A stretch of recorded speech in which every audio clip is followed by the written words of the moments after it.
and newsagents. How do you feel listening to that back now? What does it make you think?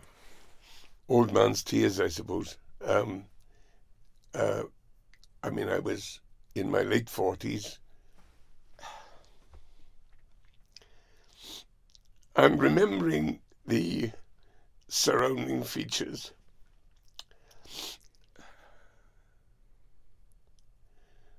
It's evocative for you. Yeah. The people were there and so on. Of course.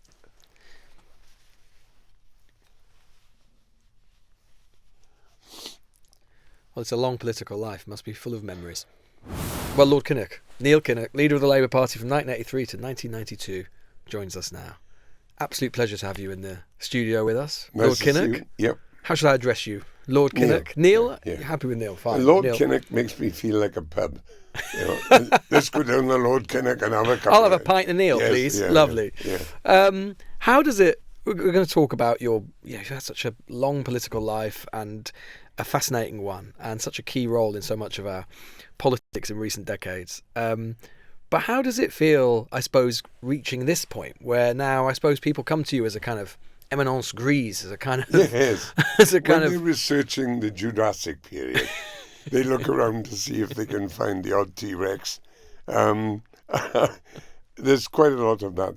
But I'm quite used to it now because I think I appeared in the GCSE O-level curriculum about 20 years ago. It means I bump into youngsters who are doing their A-level thesis or their finals in university, and they know a hell of a lot more about me than I ever know about myself.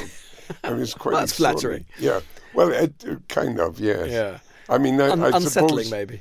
Crippen could say the same thing. I suppose so. But I mean, just going back to that, where I started, I mean, a Labour leader from 83, but an MP from 1970. Yes. First elected for Bedwellty in 1970. Yeah. Such a long time ago. It is. And, a lifetime ago. And going into the House of Commons in 1970, it must have been quite the thing for a Welsh boy. Extraordinary. I've been active in politics since I was 14.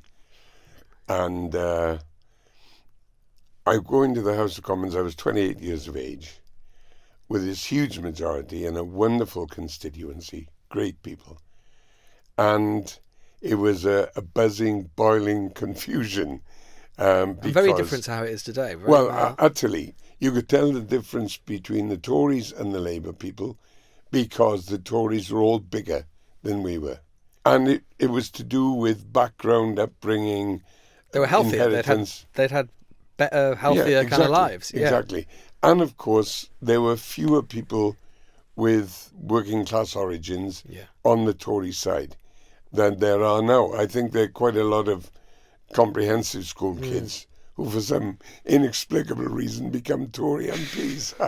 Did you get on with them, Tories, at that time, or did you come in as like sort of a class warrior and thinking you instinctively you would dislike them? Well, I knew I didn't have much in common with them, Yeah. Unavoidably in university and to some extent in work, I'd come into contact with Tories. I can honestly say I never met a real Tory until I was about 17 in the 1959 general election when I campaigned in Monmouth, which was Peter Thornycroft. Of course, this is when Harold Macmillan was Prime Minister. Indeed. Yeah. And Hugh Gates I campaigned for Joe Richardson, a name that will be familiar to you. Joe became eventually Member of Parliament and a very, very distinguished Labour MP. Did you always feel destined for politics as a boy? Always political? Good God, no. Even though I went to a hyper-cream grammar school where you had to get exotic marks at 11 plus to get in, the presumption was you either worked in industry, including the coal mining industry, generally, of course, in a managerial capacity. That was the expectation. Or you became a teacher. I don't think anybody ever suggested to me that I could be a lawyer or a journalist or a politician. But in any case, I mean, to me anyway, politics is not a career or even a job.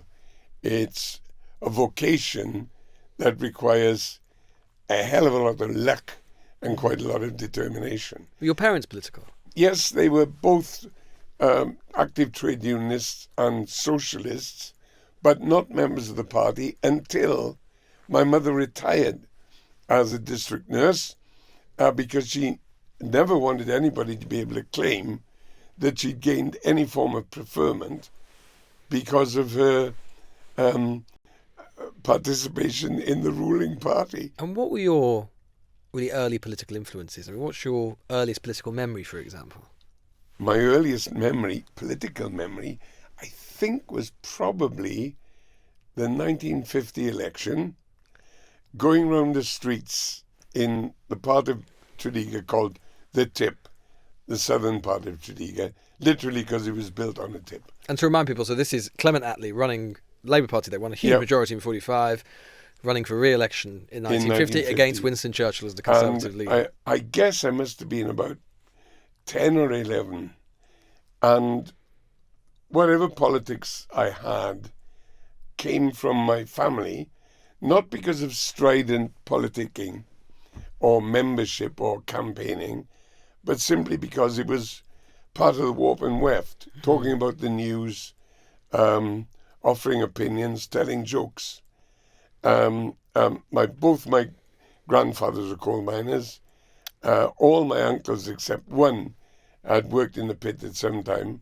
And I guess it occurred to me, maybe I was 11, 12, I'm not sure, but it was quite early on, that all the good things we had in that community came from collective contribution and collective activity. So you get to Parliament in 1970.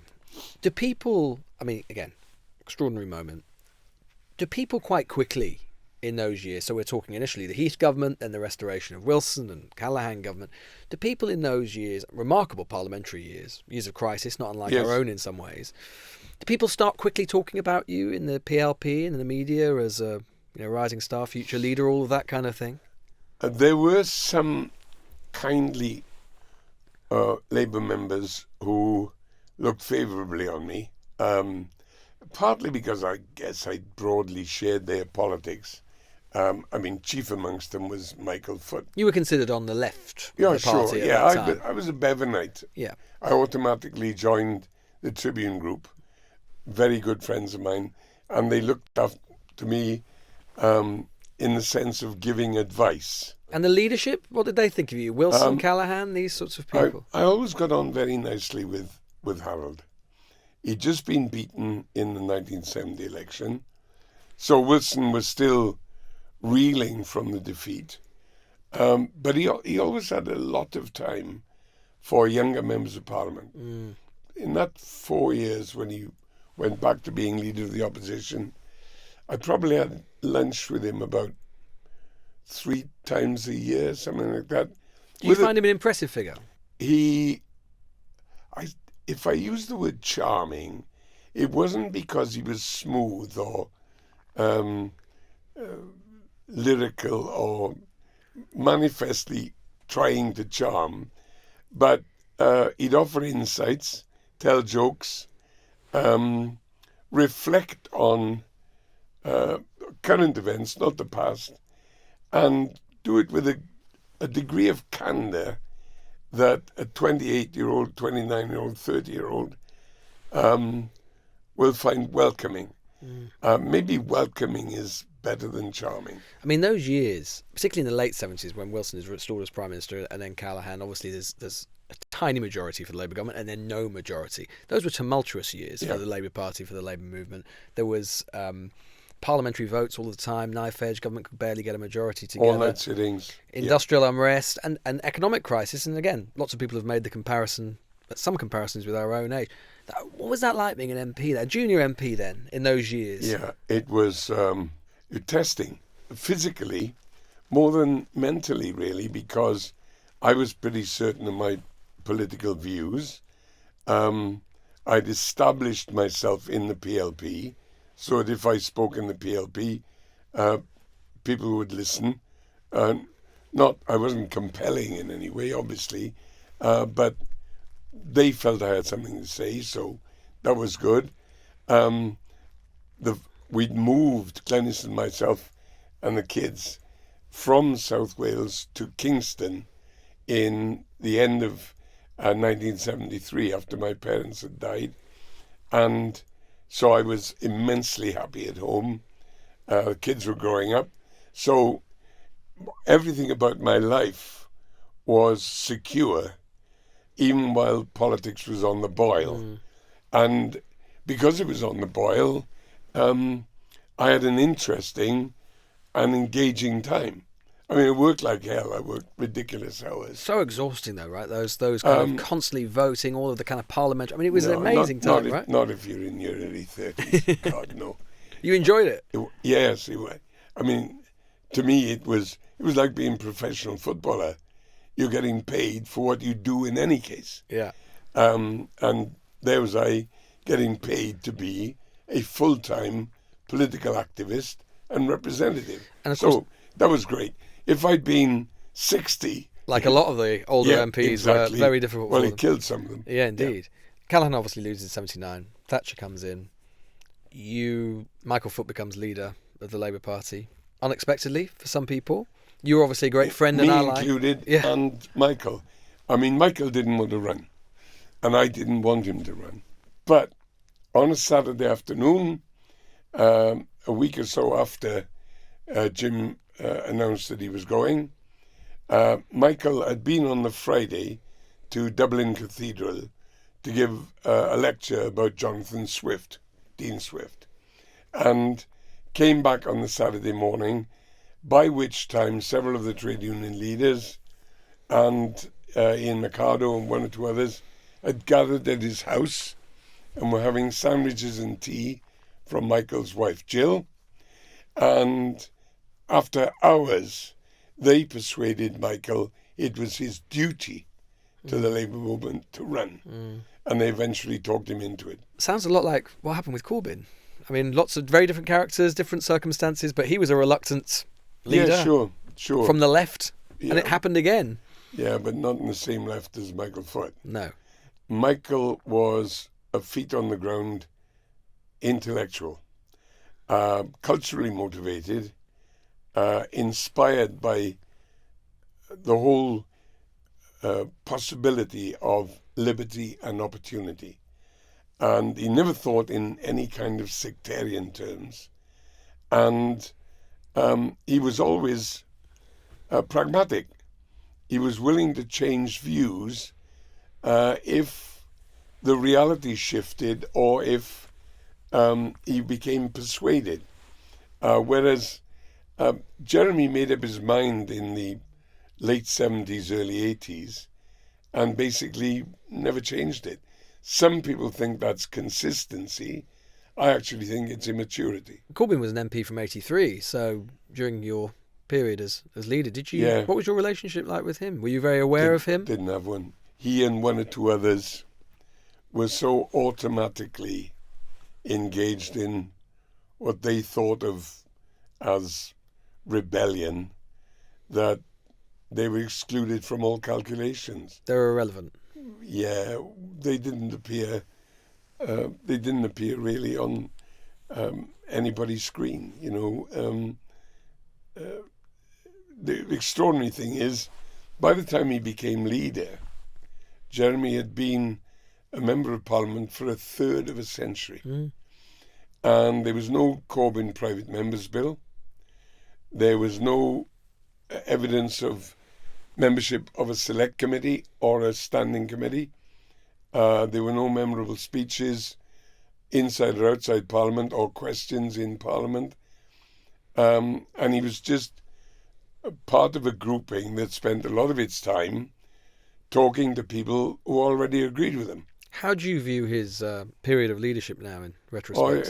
It was a disaster. I know why it took place. I know why people voted for him. And some of their motives I can sympathise with. They were impatient.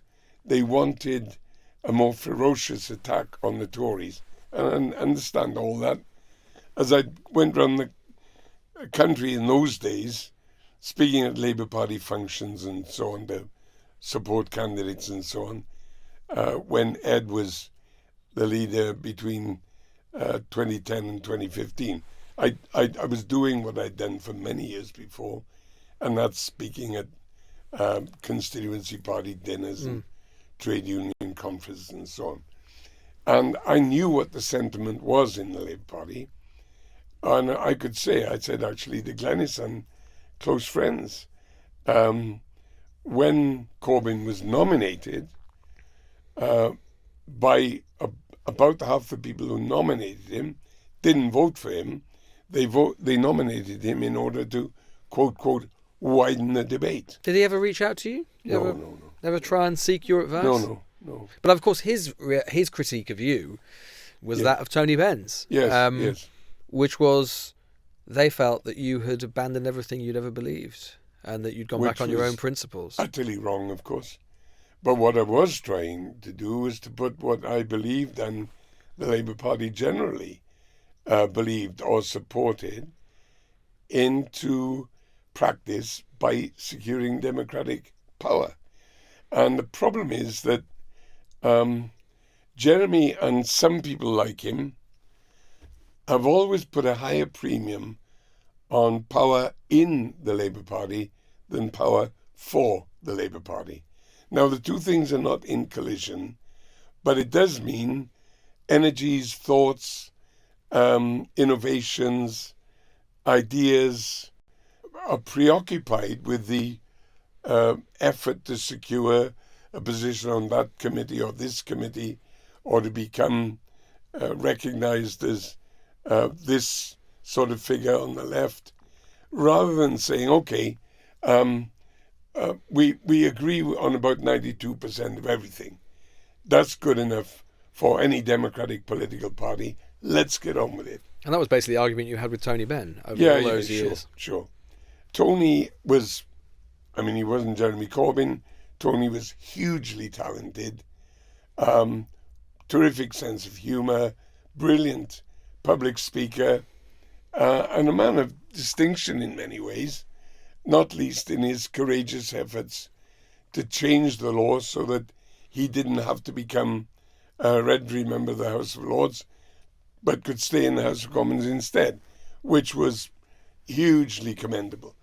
But he somehow became convinced, he tried to explain it to me several times, by the experience of government in the late 1960s, that the Labour Party had to be more radical in order to have the distinctiveness that would secure power and deserve democratic power. And I wasn't quite familiar with the thesis. Tony wasn't the first or the only one to hold it.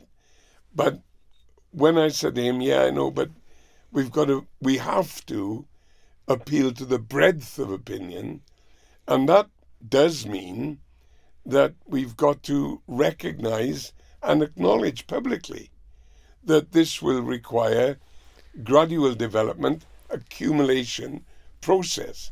And he said, no, that's the wrong path for Labour. Anyway, we were never going to agree about that. Of course, you become leader in 83 and you fight two general elections, one in 87, which I think most people always believed was impossible to win. The Tory majority at that time was 144. Yeah. The defeat in 83 was appalling. Yeah.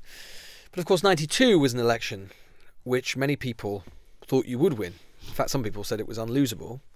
John Major had taken over in 1990. There'd been the poll tax, all sorts of unpopular things that the Tories had been in a long time by that point. Did you think you were going to win in 92? No. I thought in never. No, in the first week of the campaign, I did entertain the possibility that we could be the biggest single party, because of what the polls had been telling us. The fact that up until John Major became the leader of the Tory party and Prime Minister, we'd had significant and growing leads. That changed when John Major became Prime Minister. I told my people the night that Margaret Thatcher went through the door that we should have a drink and be merry that night, because tomorrow was going to bring a different fight altogether. I was anticipating that Heseltine would be the leader, which I rather welcomed, because he was such a divisive figure in the Tory party, notwithstanding his capabilities. When John Major became leader, that made our job much more difficult, because in many ways he wasn't even recognised as a Tory. And he was such a normal, I'll say modest man with unsuspected capabilities, that the fact that he wasn't Margaret Thatcher just changed the nature of the whole battle.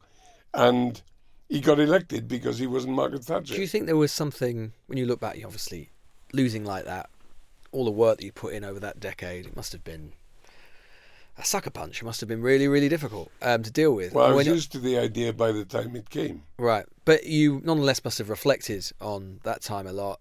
Did you ever think there was something that you could have done, or you wish you had done, that you think might have made the difference from that whole period? What I wish I had done is got out after about 6 years instead of staying for 9 years. Oh, really? You wish you hadn't even fought the second election? Because I knew I'd been there too long. I'd been there too long for me, and I'd been there too long for the public. The problem was there wasn't an alternative. In policy terms, of course, John Smith, Gordon Brown, Tony Blair, Robin Cook, Roy Hattersley, a host of people could have done the policy job. What they couldn't do was run the Labour Party in the way in which it had to be run. And if I'd ever felt that they really could get hold of the party and lead it to victory, I'd have gone. Maybe stayed on the front bench, but I would have had no reservations about not doing the leader's job if the leader's job overall could have been definitely done better, and it couldn't. That's the problem. Did you ever think about, you must have thought about, though, just if maybe you had one, become the largest party, say, what you would have said for the first time as Prime Minister, what you would have done? I mean, what would that Kinnock first term have looked like if it had happened in 92? How would it have been different? What would you have done? Well, I'm not dodging, Lewis, but I have to say, only a fool would dwell on that, because you can't live your life in what ifs. I never have, and it didn't occur to me then, and I guess if I had to write a play called What If, I could do that. I don't think it'd be a very good play, by the way. But, either you leave and get on with the rest of your life, or you are haunted by it. Yeah. And I don't think I ever took a precise decision not to be haunted. How the hell can you do that? I did take a very precise decision not to be resentful or bitter about it, because sour grapes is a lethal diet. Some people have compared, or there's been so much talk in recent weeks, months, about the idea that the forthcoming election is going to be like 92. Obviously, more people on the Conservative side say that than the Labour side, but it haunts the Labour side as well. It's often sort of invoked what happened in 92. Do you think there's any possibility of that? Of a repeat of 92? In the sense that everyone thinks Labour's going to win and then the Tories win. That's not going to be repeated. I'm sufficiently confident now, as a Celtic depressive, to believe firmly we are not going to lose. Now, that's not quite the same thing as being certain we're going to win, which I'd safeguard against in any case, because inevitably, unavoidably, that does breed complacency. And it blunts the policy process. And so I go no further than say, I'm sure now we're not going to lose. Now, there are no exactly similar elections. So I think that the academic or intellectual exercise of comparing 92 and 24 is totally idle. I think it's, deliberately marching with banners flying and bands playing up a cul-de-sac. When you look back at when you were leader, though, you were one of the things that was unusual about you was that you were such a senior national Welsh politician. Your Welshness has been, is a big part of your political identity, and I'm sure your personal identity. Yeah. Most senior Welsh political figure, I suppose, really at that time since Bevan, arguably even Lloyd George. Well, Jim Callaghan was Prime Minister, Yeah, but, he was. But he was from Portsmouth, and he had a Welsh constituency. But you know what I mean, right? So and some was very faithful to Wales. But yes, but I know what you mean. You know what I mean. Do you think there was your coverage and so on? There was a sort of certain anti-Welshness in how you were treated? There are some people. John Humphreys, you know John, the broadcaster. He and I diverged politically, but he's long held the view that I lost the election because I'm Welsh. And I would have been sensible to try and detach myself a bit. He never answered the question, Humphreys, how the hell do you think I can do that? It would have been a bit of an about turn, I think, but probably. There are other people who really do think that played a part. I can't afford to believe that. In any case, even if I did believe it, there's damn all I would have done about it. It would have been ridiculous, absurd, clownish to try and change my accent. Everybody knew my background. So there I was in democratic politics. In order to get incremental advance, there are some things on which you have to compromise a bit or sometimes quite a lot. And I understand that. But changing your nature, trying to alter your origins, shifting your basic convictions, that's not pragmatism. That's either pretense or treachery. I'll talk a little bit about one way that I think your Welshness, in a way, kind of informs your politics is your oratory. And I think most people would say that you're a very powerful orator. Just play you this clip, just because people might not have heard it. But for me, it is one of the most arresting bits of political oratory that I've ever heard. Why am I the first Kinnock in 1,000 generations to be able to get to university? Why is Glenys the first woman in her family in 1,000 generations to be able to get to university? Was it because all our predecessors were thick? Did they lack talent? Those people who could sing and play and recite and write poetry? Those people who could make wonderful, beautiful things with their hands? Those people who could dream dreams, see vision? So why didn't they get it? Was it because they were weak? Those people who could work 8 hours underground and then come up and play football? Weak? Those women who could survive 11 childbearings? Were they weak?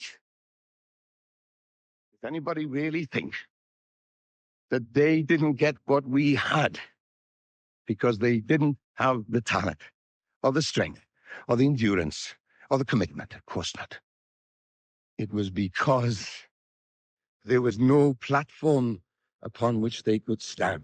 I find that spine-tingling. I suppose maybe it speaks to me in a particular way for various reasons, but I think anyone would say it was extremely powerful, and there are plenty of speeches you made like that.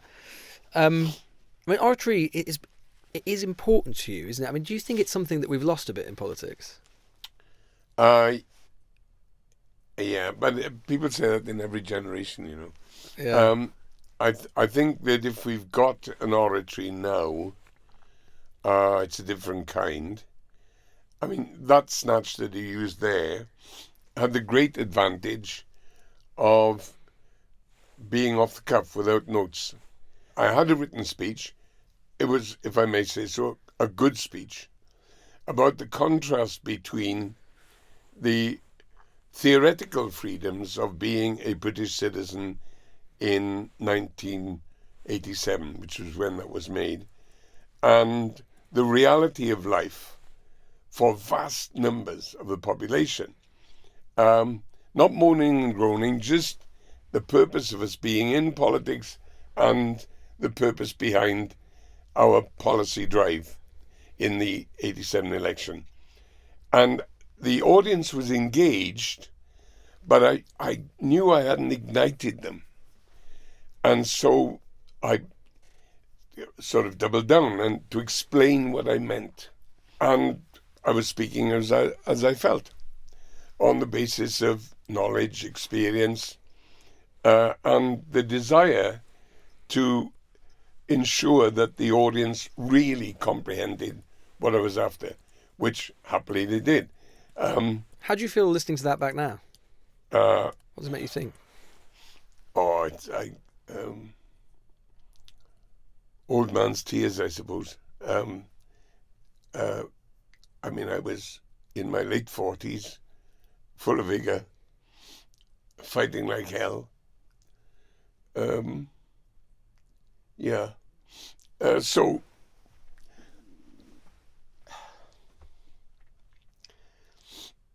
I'm remembering the surrounding features.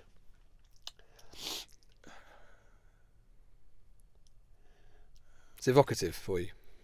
Yeah. The people who were there and so on. Of course.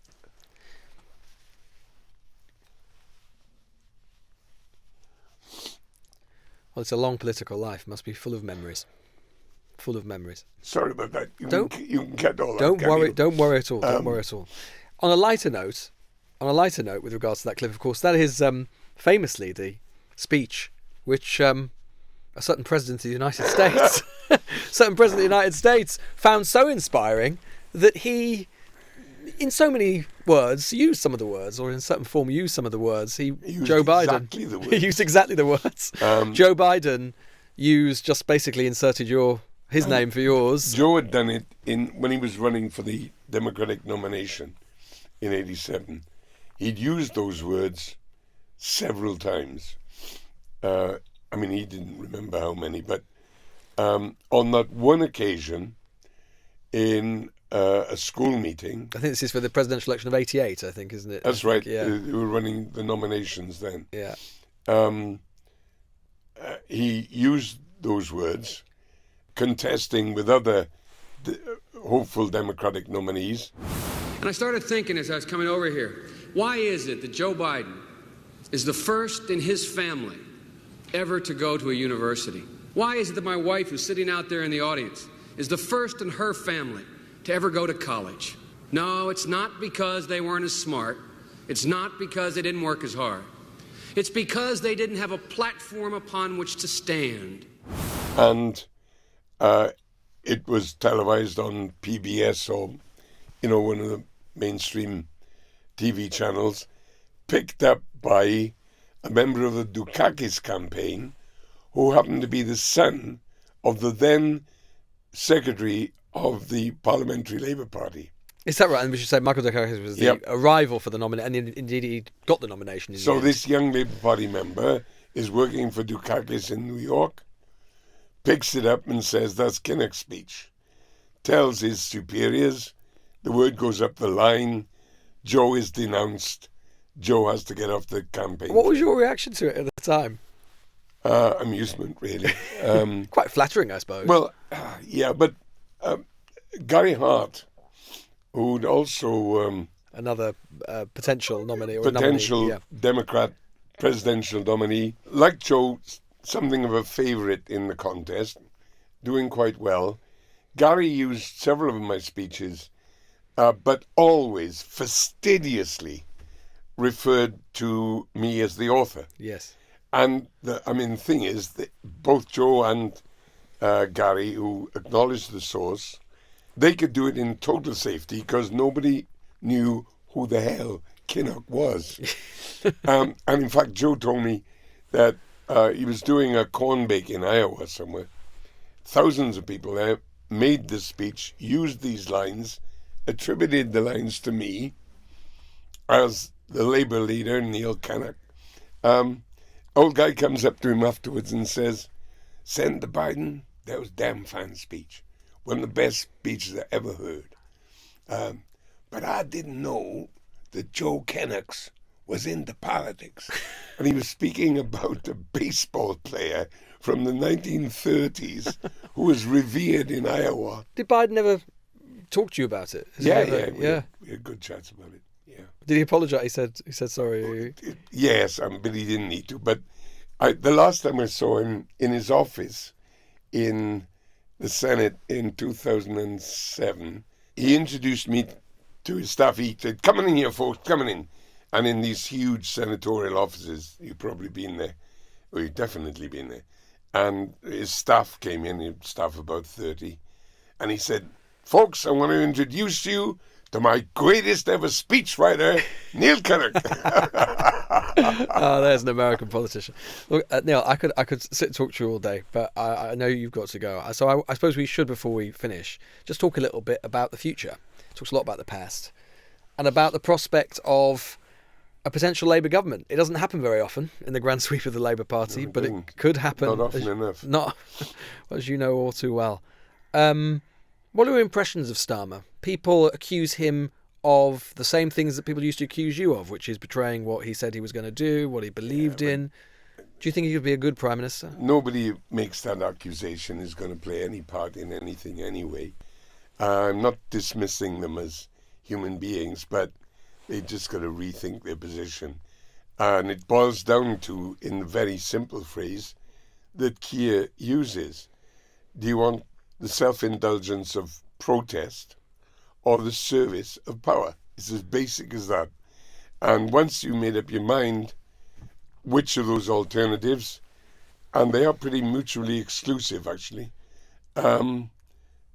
that you favour, that you support, that you'll campaign for, everything else starts to fall into line. But do you think he needs to be more ambitious?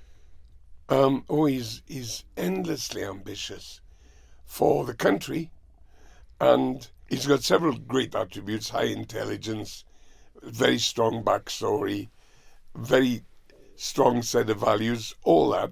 He's certainly got all that.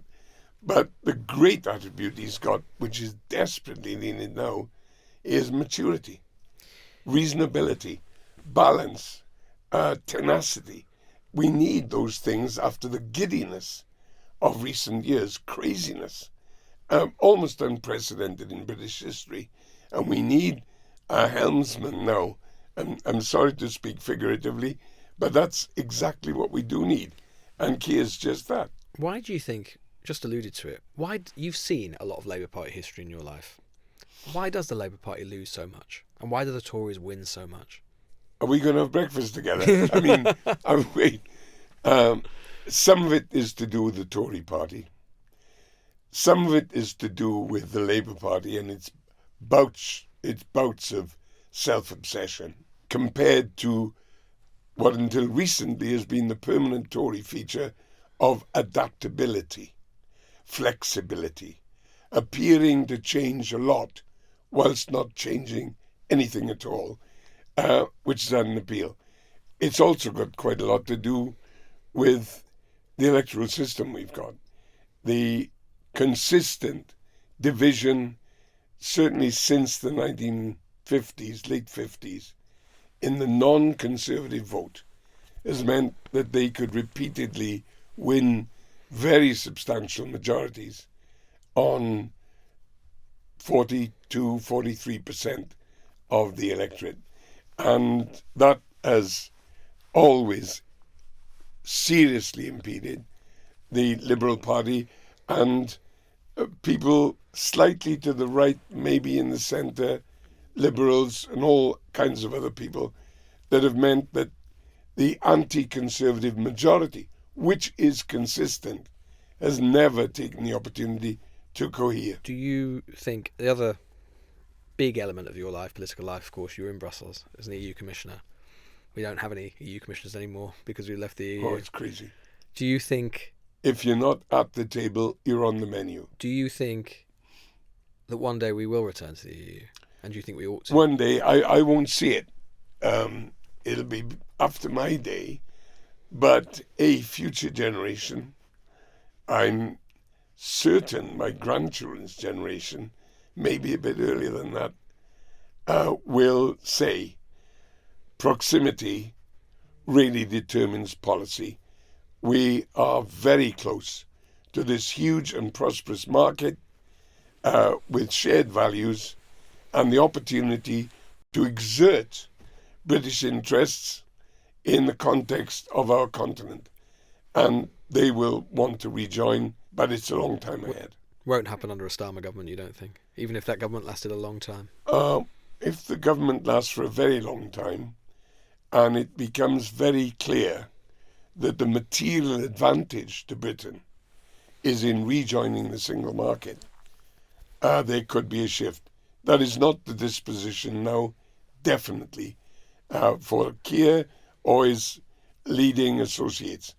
But I think that there is a propulsion of realism about the potential of the single market and our engagement in security policy, migration policy, that requires a whole continent activity. And we are part of that continent. One final thing before I let you go. You had a long political career, which we've discussed, and so many other things I could have asked you about. What are you proudest of when you look back? And would you, if you were a young man now, would you do it all again? Oh, I think I probably would.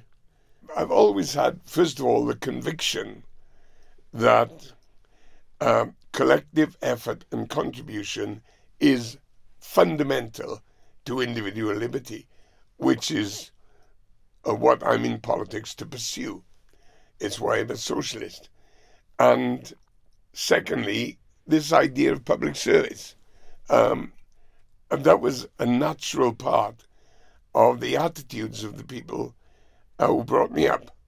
So, yes, I would be seeking election as a public representative. What am I proudest of? Roy Hattersley said to me...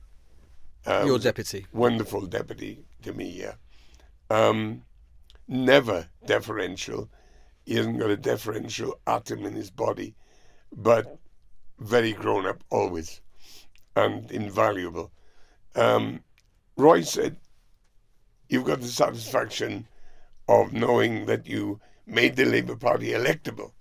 And I said, yep, but Tony Blair got it elected, and there's a hell of a difference.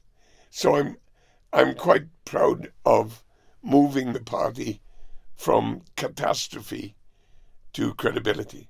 That said, I could still think of much better ways of spending my 40s than losing 2 bloody general elections. Lord Kinnock, it has been such a pleasure to talk to you. Thank you so much. Thank you. The Newsagents.